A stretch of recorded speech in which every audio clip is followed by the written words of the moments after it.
Bienvenue à un retour à Dieu, toujours accompagné d'Estelle, ma femme, voilà pour ceux qui ne le savent pas.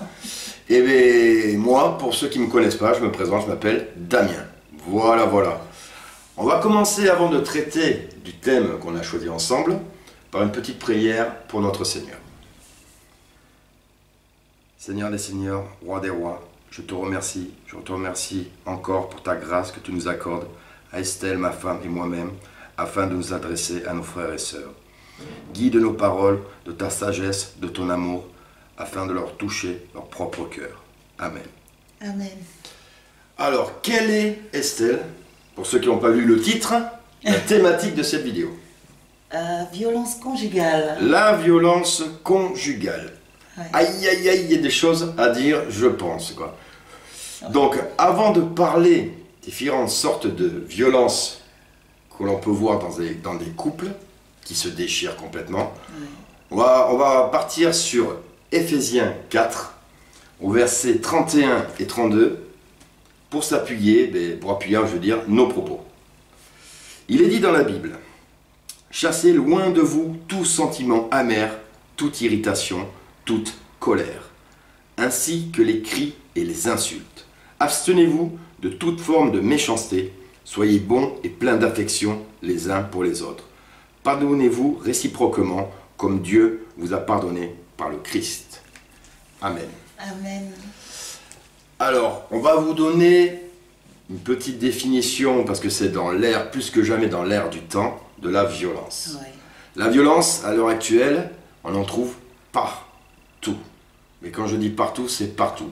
Nous, on va parler principalement de la violence qui se passe dans les couples, et vous voulez voir autour de vous la violence. Est-ce que tu peux nous dire, Estelle, qu'est-ce que tu penses justement de cette violence que tu côtoies tous les jours? Je ne parle pas par rapport à moi, je parle par rapport à notre monde, qui n'est pas le nôtre, ce monde. Déjà, tu n'es pas violent. Ah, on est bon les gars. Il n'est pas violent. Merci de le signaler. Moi non plus. Mais bon, la violence dans la société actuelle qui nous entoure partout, tu en vois à la télé. La télé, on en voit dans des émissions, Ouais. comme tu disais tout à l'heure quand on en parlait hors vidéo, dans les films, dans les clips, les chansons. Ouais. Donc la télévision en général, c'est rempli De violence. J'allais dire c'est rempli de vomi même. Ça incite à la violence. C'est l'incitation à la violence. Voilà, ça donne beaucoup de mauvais exemples, que ce soit verbal, physique, dans tout genre. Il y a ça, et en plus, on a aussi la violence, rien que dans entre les gens n'ont plus de civisme. Elles ne se respectent plus, s'insultent plus facilement. S'insultent, ça agresse, ça ne s'excuse pas. Ouais. Et ça se croit gaillard parce que plus on est impoli, plus on est gaillard. C'est un peu ça, c'est le phénomène, pour ceux qui connaissent les jeunes, cela des clashs. On se clash entre nous pour montrer qu'on domine l'autre. Donc si on domine l'autre, eh bien on est meilleur que l'autre. Ouais. Ce qui est complètement absurde et ce qui est surtout très loin de notre Seigneur. Ouais. Ça, c'est ce qu'on vit, et vous le vivez vous aussi tout autour de vous. Ouais. Et ça dépend, c'est partout dans le monde. Hein. Ah oui. C'est pas qu'en Europe, c'est pas qu'en Afrique, c'est pas qu'en Asie, c'est pas qu'en Amérique ou quoi que ce soit. Ouais. C'est partout. Ouais. Ça, c'est à cause de justement ces exemples qui nous montrent. Et puis on voit bien que de toute façon, les pseudo-élites nous incitent à être violents. Ouais. C'est au contraire pour eux, ça montrait cette bestialité qu'on a en nous. Et je vais être méchant, mais c'est vrai, hein, ça les excite. Ouais. Et c'est ce qu'ils veulent. C'est qu'ils veulent qu'on se mange entre nous. Ouais. Et qu'on se déteste au final. Hein. Malheureusement. Et qu'on s'éloigne, bien sûr, de Dieu. De Dieu, tout simplement. Parce que la violence n'a peur que le diable. Exactement, parce qu'il faut savoir que quand on tombe dans la violence, comme dit ma femme, violence verbale, physique, ou quoi que ce soit, on en parlera mieux tout à l'heure, mais là en fait on joue le jeu du malin. Ouais. On devient même la marionnette du malin. Ouais. Parce que lui il se nourrit de ça. Ouais. Il se nourrit de la violence, de ce péché qu'on a depuis le début, depuis le commencement. Et bien lui, il veut qu'on sorte ce côté reptilien qu'on a en nous. Et ce côté reptilien, on le voit dans des actes violents, tout simplement. Donc maintenant qu'on a un peu recadré, mais justement la violence est dans, vu que c'est dans l'air du temps, malheureusement, et nous on va plutôt se concentrer sur la violence conjugale. La violence que l'on peut retrouver dans les couples. Entre les murs domestiques. Entre les murs domestiques. Des choses qui se passent à côté de chez vous. Je suis sûr qu'il y en a qui ne s'en rendent même pas compte, mais il y a des tortionnaires, moi j'appelle ça des tortionnaires, des sadiques. Je parle pour les hommes qui font subir ça à leurs femmes. C'est abominable. Sincèrement, c'est affreux. Et on ne peut pas ne rien dire, on ne peut pas laisser faire les choses. Eh bien, justement, tu as ton mot à dire. Et on va parler par rapport à des situations que nous, on connaît. Voilà. Alors, je te propose de commencer par la violence qu'on voit le moins, Estelle, mais qui pourtant fait des ravages et peut détruire une personne. C'est la violence verbale. Qu'est-ce que tu peux nous dire par rapport et comment elle se manifeste, cette violence verbale? Elle est très subtile, en tout cas. La violence verbale est très subtile. C'est-à-dire que la personne commence déjà, tout d'abord, à t'isoler. Isolement de la personne, ça c'est vrai. Il commence d'abord par t'isoler, c'est-à-dire... il va te dire, c'est très subtil, comme quoi c'est toute œuvre du diable. Commence par te dire, non mais tu vois, une telle est jaloux de toi, telle est jalouse de toi, telle ne t'aime pas, ta famille ne t'aime pas, ceci, cela. Et quand il est auprès de ces personnes, ils vont dire, ah mais vous savez, votre sœur là qui vit avec moi, elle ne vous aime pas, elle parle mal de votre famille, eh bien ta copine là, elle parle mal de toi, elle dit que tu veux me draguer, des trucs. Il sème une zizanie tout autour de toi afin que tu sois isolé déjà. Primo, pour que tu sois sa proie et qui t'enferme un peu dans sa cage. Bulle, voilà, dans sa cage justement, mon cœur. Sa cage carrément. Justement, mon cœur. Alors tu vois, et quand il sait qu'il t'a maintenant isolé, que tu n'as plus d'amis autour de toi, coupé de tout ça, et t'a coupé de tout ce monde, là il s'en prend à toi. Il casse la moindre beauté qu'il y a au fond de toi par des injures, te rabaisser, te traiter de tous les noms d'oiseaux. C'est ça, afin de te briser moralement, intérieurement, afin que tu aies une mauvaise image même de toi-même. Voilà, de toi-même quoi. Te dire je suis capable de rien, en fait c'est moi le problème, c'est moi qui suis mauvais. Et on parle de l'exemple d'un homme qui ferait ça à une femme, et si cet homme m'insulte et me rabaisse, c'est que je le mérite. Il y en a qui se disent ça. Oui, il y en a qui se disent ça. C'est qu'en fait, j'arrive pas à combler les besoins de mon mari, les désirs de mon mari, donc du coup je suis bon à rien, donc c'est ma faute, donc je mérite cette sanction. Voilà, il y en a qui se le disent. Eh bien oui, mais non. Et le pire, c'est parce que parfois ça se produit même devant des gosses et tout, pour ceux qui ont des familles. Et ça, c'est doublement violent, quoi, je vais dire ça comme ça. Parce que là, pour un enfant qui assiste à des scènes pareilles, je peux vous dire quoi que ça brise. Ça brise un enfant, quoi, ça brise ses repères. Et c'est surtout cet enfant qui pour rien, qui peut même pas défendre sa mère, car elle n'a pas ce rôle-là non plus, et qui est qui est sans armes, et qui est obligé de subir cette violence que le père donne dans le foyer. Ça brise vraiment. Ça brise vraiment une personne, ça. Ça détruit. Donc ça c'est pour la violence verbale. Est-ce que tu veux rajouter quelque chose par rapport là-dessus? Oh, le champ est tellement large. Oui, je sais bien. Mais est-ce que toi tu l'as connu, cette violence? Est-ce que toi tu l'as exercée? J'ai envie de te poser la question. Parfois on ne se rend même pas compte qu'on l'exerce aussi, parce que nous en tant que femmes, on a toujours aussi tendance à être, on ne se rend pas compte combien de fois on peut être violente nous aussi envers nos hommes, parce que quand tu cherches à rabaisser ton homme parce qu'il ne gagne pas assez d'argent, c'est là, on y revient. On y revient toujours, c'est le côté matérialiste. Voilà, côté matérialiste, tu cherches à rabaisser ton homme parce qu'il ne s'habille pas à la mode comme tout le monde, parce qu'il n'a pas le dernier portable comme les autres, parce qu'il n'a pas la voiture d'un tel ou d'un tel. Oui, mais avec des comparaisons subtiles et méchantes. Oui, mais le mec de tel, il a ça, mais le mari de tel, il a ça. Toi, tu as quoi et ceci? Non, les filles, non. Et ça, c'est violent. C'est violent parce que On peut dire que, par exemple, là, tu vois, tu parles d'une femme qui exerce de la violence verbale sur un homme, parce que ça existe, vous le voyez tous les jours, ça aussi. Hein. Et que l'homme, lui, eh bien, il fait en sorte de répondre à tous les besoins de sa femme. Alors, généralement, moi, je pense que le principal, c'est quand même les besoins affectifs, sentimentaux. Pour moi, c'est la clé. Mais il y en a, malheureusement, des femmes qui ne se contentent pas de ça. Non. Et elles veulent des cadeaux. Elles veulent du matériel. De l'argent. Pourquoi? Justement pour pas paraître bien aux yeux des autres, pour montrer, vous avez vu, mon mari, il m'aime plus que le tien. Voilà. Donc voilà, et quand elles n'arrivent pas à obtenir ce qu'elles veulent, eh bien elles rabaissent et elles cassent. Et elles cassent. Et si, comme moi, par exemple, vous n'êtes pas diplômé, je ne peux pas changer de boulot comme ça. Et voilà, je suis désolé, quoi. Je fais avec les moyens du bord. Là où c'est subtil et c'est malsain, chérie, c'est parce que, tu vois, les manques, les choses qu'elle n'a pas, elle-même, elle reproche à l'autre de ne pas les lui donner. Mais ce n'est pas juste. Ce n'est pas juste, non. Ce n'est pas juste. Ce n'est pas juste. Et puis, est-ce que vraiment, j'ai envie de dire, est-ce que vous avez vraiment, mesdames, besoin de ça? Est-ce que vraiment vous avez besoin de ça pour vous faire aimer ou pour avoir la sensation d'être aimé par votre conjoint, par votre mari? Est-ce que c'est ça que vous recherchez vraiment? Je sais pas, moi je vous me pose la question parce que ça me paraît tellement aberrant que moi non. Moi je veux dire par là, si ma femme gagnait plus sa vie que moi et m'offrait du luxe à outrance, je dirais chérie, moi ce que je veux le plus c'est ton amour.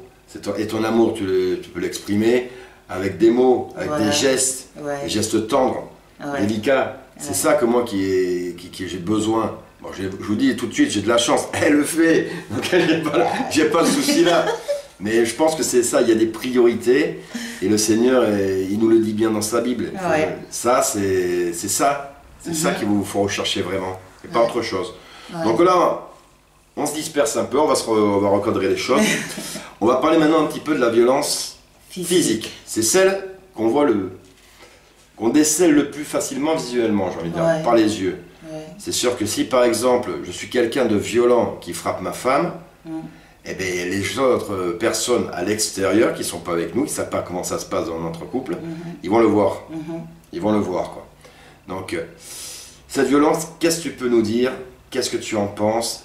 Et comment toi tu vois qu'elle s'exprime autour de toi? Autour de moi, je n'ai pas d'expérience particulière. Mais bon, tout ce que je peux dire, c'est que la violence physique, parfois il y a des hommes ceux qui l'exercent s'arrangent à ce que les traces aussi ne soient pas visibles à l'œil. Aussi, c'est très pervers ça. Ouais. Certains font ça, mais ils font en sorte que la victime vive là comme un animal en cage, constamment dans la peur. C'est-à-dire rien que le bruit des clés quand il arrive, tu es traumatisé, tu as peur, tu vis dans cette peur. Donc ça rejoint ce qu'on a dit tout à l'heure, ça détruit l'être humain. Ouais, mais de toute façon, on sait très bien que les coups, c'est clair, ils font mal. Et puis, des fois, c'est pas des petits coups, hein, sincèrement, c'est pas que des baffes ou... il y en a qui en meurent. Hein. Ou des petites poussades ou quoi que ce soit. Non, il y en a qui en meurent de coups de leur mari. Leur mari, je sais même plus si c'est un mari à ce stade-là, hein, mais bon. Non. Et enfin bref, oui. Et malheureusement, voilà, ça vient aussi avec les insultes. Parce que là, il y a la violence physique, mais il y a la violence verbale qui est aussi là encore. Hein, toujours. Qui est toujours là, Et donc, les femmes n'osent pas en parler. Pourquoi, à ton avis? Et surtout parce qu'il y a certaines qui croient que l'homme qui te bat, c'est parce qu'il est jaloux, et que s'il est jaloux, c'est parce qu'il t'aime. C'est faux! Mais voilà, mais dis-le ça. Ça c'est faux. Vous ne pouvez pas accepter ça. Ça c'est faux, il ne faut pas accepter parce que l'homme qui t'aime ne peut pas oser lever la main sur toi. Non. Ce n'est pas parce qu'il est jaloux qu'il doit exprimer sa jalousie en te battant. Il peut parler, il peut te dire, écoute, quand tu as ce genre de comportement, tu suscites ma jalousie, essaye de faire un effort. Le dialogue est toujours là.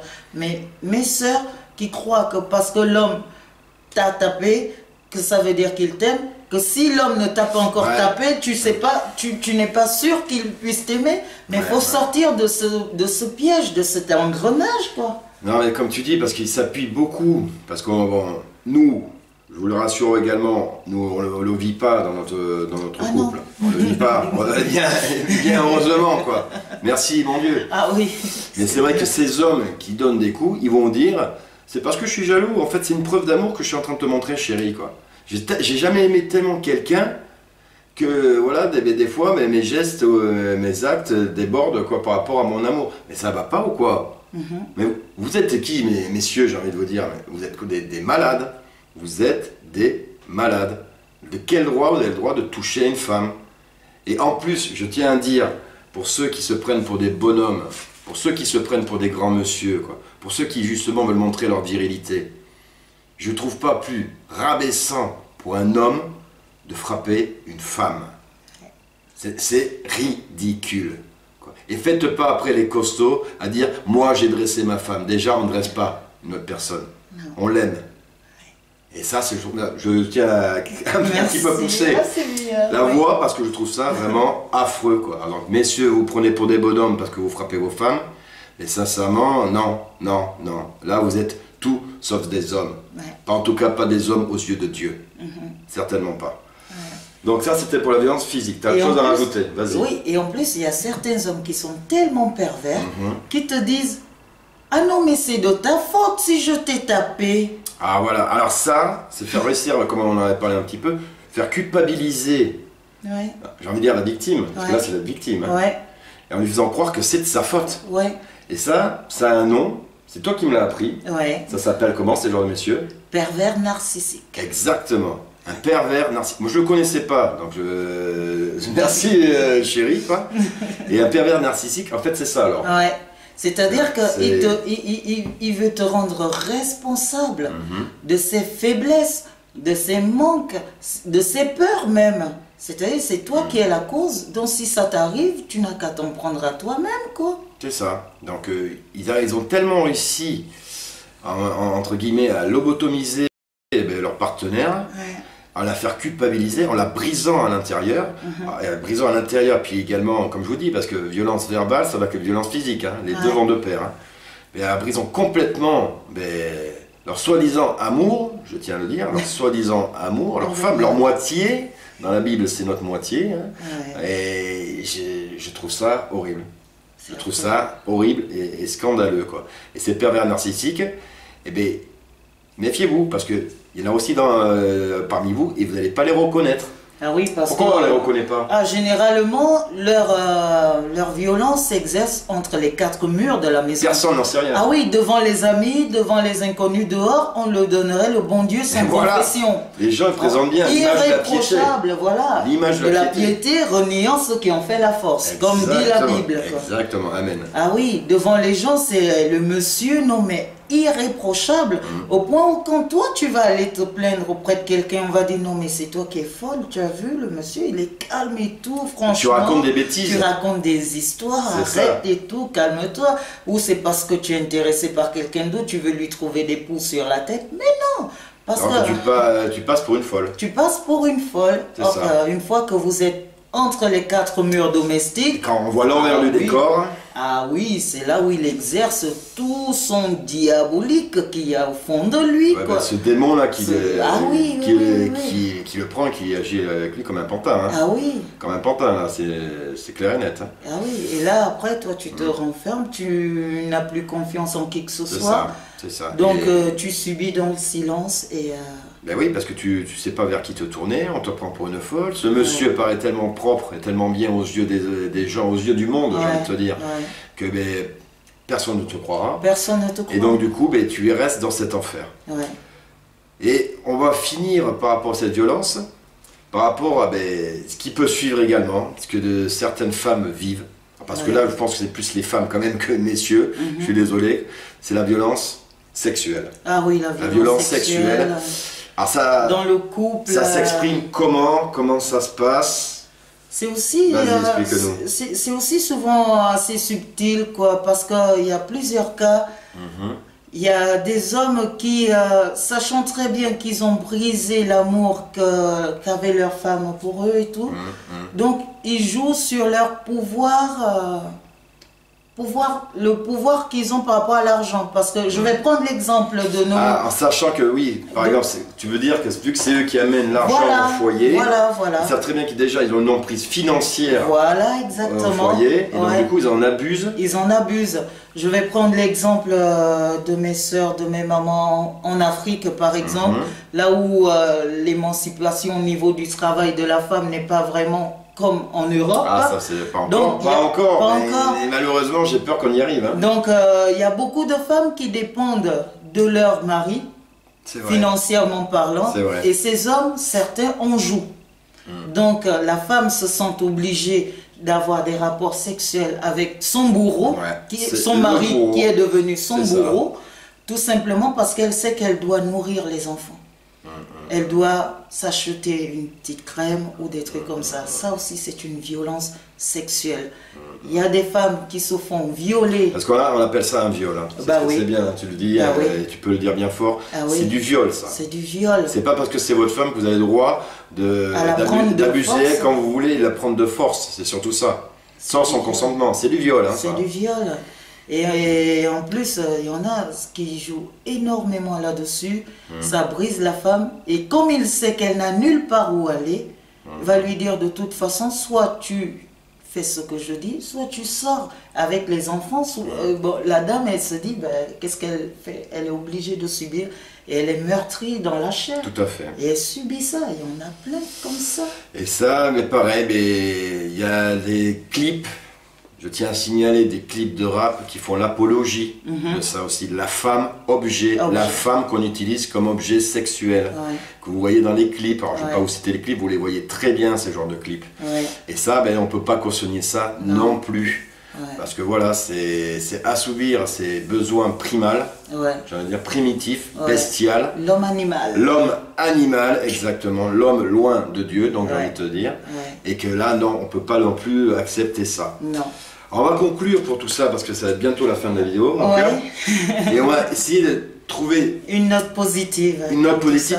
Et qu'est-ce que sont pour nous, vu qu'on vit en couple, nos solutions pour éviter tout ça? Nous, on vit certains ennuis, certains problèmes, on ne vous le cache pas. Comme tout le monde. Voilà, mais comment on fait pour s'en sortir et pour ne pas tomber dans ce piège qui peut être la violence? Une fois de plus, la Bible d'abord. La Bible, messieurs, dames. Ah oui. La Bible. Toujours la Bible. Toujours. La Bible. Le meilleur ami du chrétien. Hein, le meilleur conseiller. Le meilleur conseiller, il est là. Ah oui. Savoir ce que nous dit la Bible face à toute situation. C'est ça. Et beaucoup dialoguer. Le dialogue, c'est qu'en fait, on l'avait déjà signalé dans d'autres vidéos, mais c'est vraiment important. Hein. C'est avant que que ça devienne un gros problème, un gros souci, ou avant de passer à ces violences verbales, physiques ou autres, parler avant tout, quoi. Et essayer aussi de, quand vous êtes chrétien, quand vous êtes dans le Christ en plus, d'autant plus parce que vous n'avez pas d'excuses, sachez que justement c'est l'arme du malin, c'est l'arme de Lucifer. Hein.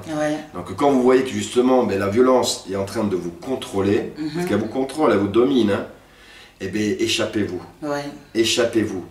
Mais le malin, comme on dit, il est malin, il ne porte pas ce titre pour rien. Il va utiliser justement votre orgueil pour justement nourrir cette violence qui est en vous, et après vous servir de vous comme un instrument de chaos, quoi, j'ai envie de dire. Donc déjà parler et aller lire la Bible, quoi. Allez lire la Bible. Et là-dessus, la Bible nous dit ceci. Alors, tu nous amènes où? Vas-y. Oui, dans 1 Pierre, chapitre 3, verset 9. D'accord, vas-y. Voilà. J'arrive. Je peux? Allez, vas-y. Ne rendez pas le mal pour le mal, ou l'insulte pour l'insulte. Au contraire, répondez par une bénédiction, car c'est une bénédiction que Dieu a promis de vous accorder quand il vous a appelé. En effet, voici ce qui est écrit. Celui qui veut jouir d'une vie agréable et connaître des jours heureux doit se garder de médire et de mentir. Il doit se détourner du mal, pratiquer le bien et rechercher la paix avec persévérance.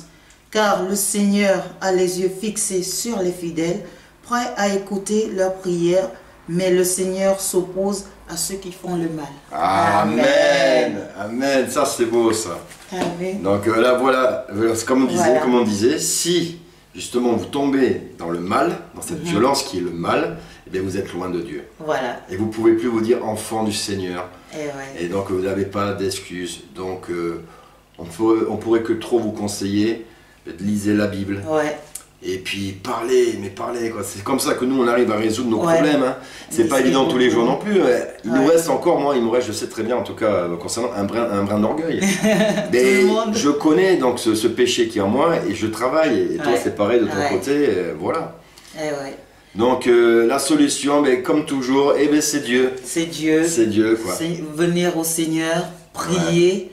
Et qui nous fortifie face à l'adversité, face à l'obstacle, face au piège, voilà. Très bien. Et bien, sur ces belles paroles, nous allons faire une prière. Ah oui, un petit conseil. Et un petit conseil, alors vas-y vite. Un petit conseil. Vas-y vite, c'est-à-dire on n'a pas beaucoup de temps. Oui, rapidement. Vas-y. Bon, c'est pour vous dire, si vous êtes témoin d'une quelconque violence, que ce soit verbale, que ce soit verbal ou physique, si c'est ton ami, ton frère ou ta soeur qui exerce cette oppression sur quelqu'un d'autre, ne te retiens pas. Ramène-le à l'ordre. Dis que ce n'est pas bon. Voilà. Faut lui dire ce n'est pas bon. Tu n'es pas plus homme parce que tu insultes ta femme, parce que tu frappes sur ta femme. Tu n'es pas plus homme. Au contraire. Et toi, tu n'es pas plus femme parce que tu humilies ton mari, parce que tu ridiculises ton mari, parce que tu trompes ton mari. Tu n'es pas plus femme. Au contraire. Donc il faut toujours dire aux gens, il ne faut pas vous taire parce que vous aurez des comptes à rendre à Dieu. Tout à fait. Donc si vous dites rien, vous participez un petit peu à cette violence. Vous êtes aussi coupable. On est d'accord. On est bon? On est bon, mon gars. Allez, c'est bon. Ça lui tenait à cœur de dire, et elle a raison. Ça. Surtout si vous voyez ça autour de vous, agissez. En tant que disciple de Jésus-Christ, agissez, mes amis. Une petite prière? D'accord, chérie. Seigneur, roi des rois, je te remercie. Je te remercie de nous avoir guidés, d'avoir guidé nos paroles à ma femme et moi-même, afin de toucher nos frères et sœurs en Christ. Amen. Amen. Sur ce, on vous dit à très bientôt. Et puis, moi je dis, n'oubliez pas, ouvrez-moi vite cette Bible si vous voyez qu'il y a le moindre souci, toutes les solutions sont là-dedans. En attendant, on vous remercie, on vous dit à très bientôt pour une prochaine vidéo. Yes. Bye bye. Bye.